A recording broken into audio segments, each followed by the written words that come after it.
জি, অবশ্যই ভালো এক্সপেরিয়েন্স। শুরু থেকেই প্রপার গাইডলাইন, প্রপার সাপোর্ট পেয়েছি তাদের কাছ থেকে। I am totally satisfied.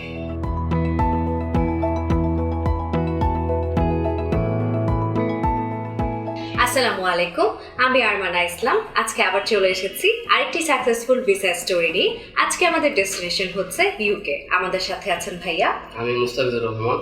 আচ্ছা ভাইয়া, আপনি কোন সাবজেক্ট এবং কোন বিশ্ববিদ্যালয়ে আপনার ভিসাটি পেয়েছেন? আমার সাবজেক্ট হচ্ছে electronics and information technology. University name হচ্ছে ইউনিভার্সিটি অফ সাউথ ওয়েলস।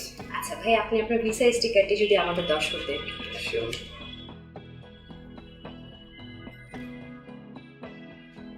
আচ্ছা, প্রথমে একটু জেনে নিচ্ছি ভাইয়া, বিডি এক্সপার্টের সাথে আপনার এক্সপিরিয়েন্সটা কেমন ছিল? জি, অবশ্যই ভালো এক্সপেরিয়েন্স। শুরু থেকেই প্রপার গাইডলাইন, প্রপার সাপোর্ট পেয়েছি তাদের কাছ থেকে। I am totally satisfied.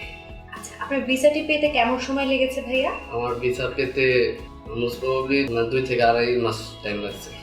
আচ্ছা, তো ভাইয়া আপনার ভিসা সাকসেসের পেছনে কি কোনো স্ট্রাগলিং স্টোরি আছে? না, এরকম কোনো নাই, এটাই আমার ফার্স্ট টাইম। আচ্ছা, ভাইয়া কখন ডিসাইড করলেন যে আপনি দেশের বাইরে পড়তে যেতে চাচ্ছেন? এটা হচ্ছে আমি ব্যাচেলর কমপ্লিট করার পরে আমি ডিসিশন নিয়েছি যে আমি এমএসসি করতে বাইরে যাব। আচ্ছা, বিডি এক্সপার্টের মাধ্যমে কোন জায়গা থেকে জানতে পারলেন? এটা হচ্ছে একটা ফ্রেন্ডের রেফারেন্স নিয়ে আমি এখানে এসেছি। উনি এখান থেকে সাকসেসফুল ভিসা পেয়েছে। আচ্ছা, আপনার ফ্রেন্ডও আমাদের মাধ্যমে তার ভিসা সাকসেসটি পেয়েছে এবং তার মাধ্যমে আপনি জানতে পেরেছেন বিডি এক্সপার্টের মাধ্যমে।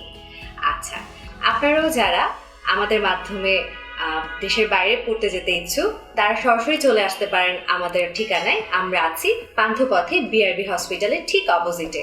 আপনাদের ফ্রেন্ডস এবং ফ্যামিলি কেউ যদি বাইরে পড়তে যেতে ইচ্ছুক থাকে, তাহলে আপনারা সরাসরি অফিসে আসতে পারেন অথবা যোগাযোগ করতে পারেন নিচে দেয়া এই নাম্বারে।